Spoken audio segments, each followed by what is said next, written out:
hay mucho que moderar, pero me interesa mucho el tema y seguramente más que moderador seré un poco inquisidor, preguntador a veces, y les concederé la palabra, en fin, esas cosas formales. La idea es que esto sea una conversación y que toquemos temas que son una realidad y que interesan a los artistas, porque los artistas son personas con necesidades de todo tipo y que viven en un medio y que dependen de su trabajo también. Es verdad que son normas que van cambiando, o sea, lo que nosotros consideramos estético hoy no necesariamente lo fue 15 años atrás o 20 años atrás. Justamente se trata de eso, ¿no? Hay una transformación en el gusto a través no solamente de la obra en sí, sino de lo que sucede en el mercado, del marketeo del artista, de quién lo introdujo y quién lo representa. De modo que son una serie de factores que juegan con los precios a los que se llega, ¿no? Pero el hecho de que la estética, yo considero, si ya tocamos el tema de Damien Hirst, la estética de Damien Hirst llega verdaderamente a algo que es un espejo de nuestra sociedad. El hecho de que un artista coloque a un animal cortado en dos y que el mundo lo aplauda, no solamente que lo aplauda, sino que además lo adquiera por cantidades extraordinarias de dinero, nos habla no del artista, sino nos dice algo sobre nosotros mismos, qué es lo que estamos mirando, qué es lo que nos gusta y por qué. Entonces yo creo que en realidad hablar de Damien Hirst es hablar de la sociedad en la que vivimos y de la manera como los humanos actuamos el día de hoy frente a las cosas. Aparte el hecho de que si me guste o no, porque ya no viene al caso, ¿no? Qué es lo que yo piense o nosotros pensemos sobre las obras de Damien Hirst, va más allá de eso. Son impactos visuales que no pueden ser superados, o sea, hasta qué punto nosotros estamos tan curtidos, es la palabra, por el impacto visual de las cosas que vemos en la televisión, porque mayormente nuestra ventana hacia el mundo fuera de la ciudad que vivimos y las cosas que vemos, estamos tan curtidos, hay tal necesidad de un impacto que nos rompa la retina, que nada es posible salvo si verdaderamente recibimos un enorme electroshock visual que nos haga pensar que esto es verdaderamente nuevo, verdaderamente interesante, ¿no? Pero esa es la sociedad en que vivimos, vemos de todo. Justo la mención que hizo Moiko de la cantidad de que habían vendido en Sotheby's es de $200 millones por 203 obras vendidas. Pusieron alrededor de 280 y vendieron una buena cantidad. Ahora, de lo que vi en la web y que me impresionó más, fueron dos versiones de dos periodistas de diferentes países que mencionaban que era una cosa muy curiosa que esta subasta se haya hecho con Sotheby's justo el día anterior a la caída de Lehman Brothers, de la caída de la bolsa. Entonces, si no es una relación en eso, la sospecha de estos periodistas sospechan de todo, ¿no? Pero creo que le dio al blanco, en cierto sentido. ¿Quién o cómo se enteraron que esto iba a caer? Ha debido haber una bola en Nueva York.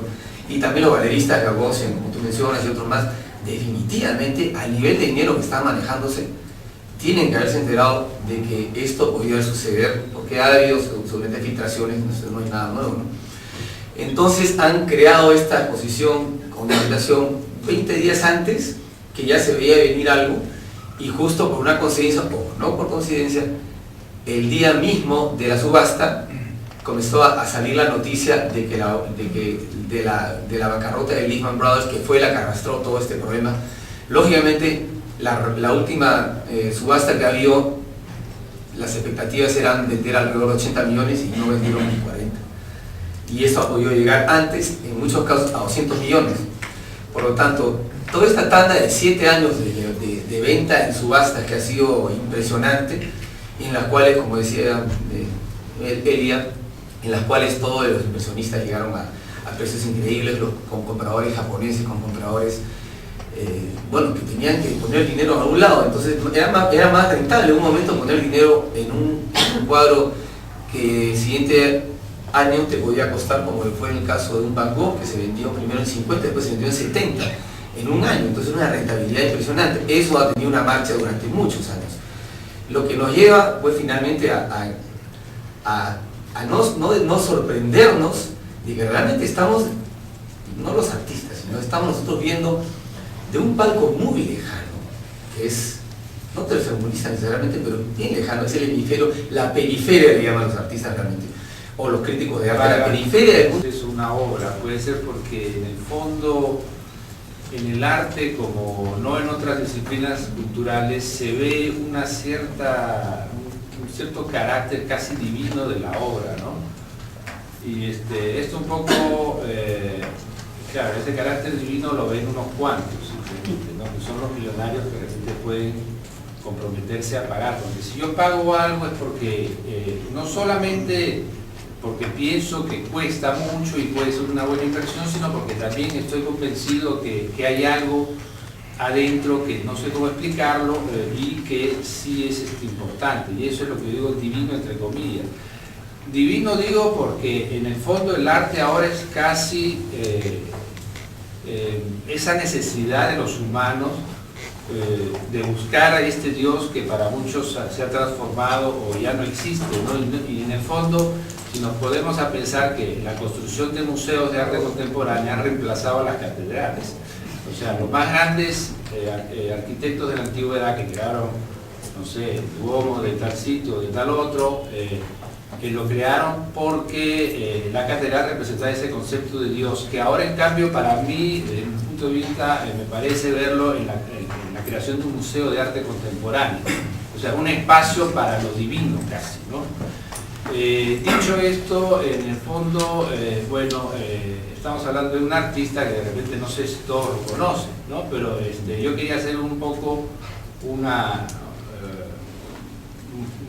digamos, introducción breve, ¿no? De lo que es arte y comercio. Porque si hablamos de comercializar el arte contemporáneo, en el caso de tal artista, quiere decir que hay una relación entre arte y economía.